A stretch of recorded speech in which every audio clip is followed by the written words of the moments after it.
ભારતના રાષ્ટ્રગીત વંદે માતરમના નિર્માણને 150 વર્ષ પૂર્ણ થવા નિમિત્તે વડાપ્રધાન નરેન્દ્ર મોદીના માર્ગદર્શન હેઠળ તારીખ 7મી નવેમ્બરના રોજ રાષ્ટ્રવ્યાપી ઉજવણીનું આયોજન કરવામાં આવ્યું છે, જેના ભાગરૂપે મહેસાણા જિલ્લામાં મહેસાણા પોલીસ પરેડ ગ્રાઉન્ડ ખાતે કેબિનેટ મંત્રી ઋષિકેશ પટેલની ઉપસ્થિતિમાં જિલ્લા કક્ષાના કાર્યક્રમની ઉજવણી ઉલ્લાસભેર કરવામાં આવી। ત્યારે કેબિનેટ મંત્રી ઋષિકેશ પટેલે જણાવ્યું કે રાષ્ટ્રીય સ્વતંત્રતા દરમિયાન રાષ્ટ્રગીત વંદે માતરમના માધ્યમથી સમગ્ર સ્વતંત્રતા ચળવળ એક તાંતણે બંધાઈ હતી અને એક નવી ઊંચાઈ હાંસલ કરી હતી।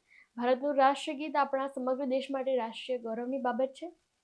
ત્યારે રાષ્ટ્રગીતના સન્માનમાં વિવિધ મહેસાણા જિલ્લામાં ઉજવણી કરવામાં આવી તથા રાષ્ટ્રગીત વંદે માતરમના મૂળ સ્વરૂપનું સમૂહગાન સાથે સ્વદેશીની શપથ ગ્રહણ કરવામાં આવી હતી। મહેસાણા જિલ્લાની તમામ કચેરીઓ તથા જિલ્લા કલેક્ટર ઓફિસના તમામ સ્ટાફની ઉપસ્થિતિમાં વંદે માતરમનું સમૂહગાન અને સ્વદેશી શપથ ગ્રહણ પણ કરવામાં આવ્યા।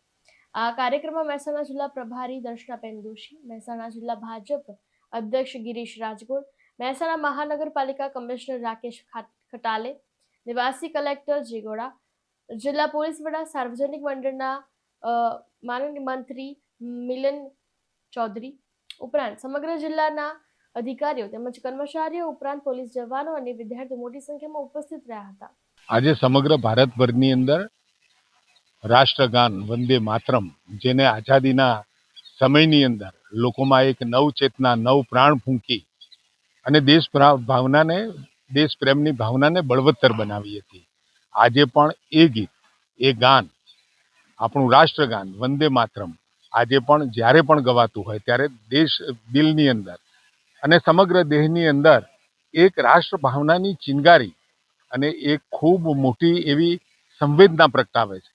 ત્યારે 1875માં બંકિમચંદ્ર ચટ્ટોપાધ્યાયજીએ આ રચેલા ગીતને આજે 2025માં 150 વર્ષ પૂરા થઈ રહ્યા છે ત્યારે આદરણીય નરેન્દ્રભાઈ મોદીએ ફરીથી રાષ્ટ્ર ચેતનાને ફરીથી પ્રજ્વલિત હતી, પરંતુ પોતાના દેશની સાથે, રાષ્ટ્રભાવના સાથે સ્વદેશને જોડવાનું, સ્વદેશી વસ્તુઓને જોડવાનું આહ્વાન કર્યું છે। ત્યારે આ પ્રસંગે સમગ્ર દેશવાસીઓને આ રાષ્ટ્રગાન પોતાના દિલમાં અને કર્તવ્ય ભાવના સાથે સૌના દિલમાં પ્રગટે એ જ આશા છે। તરુણ પ્રજાપતિ સાથે ચક્રવાત મહેસાણા।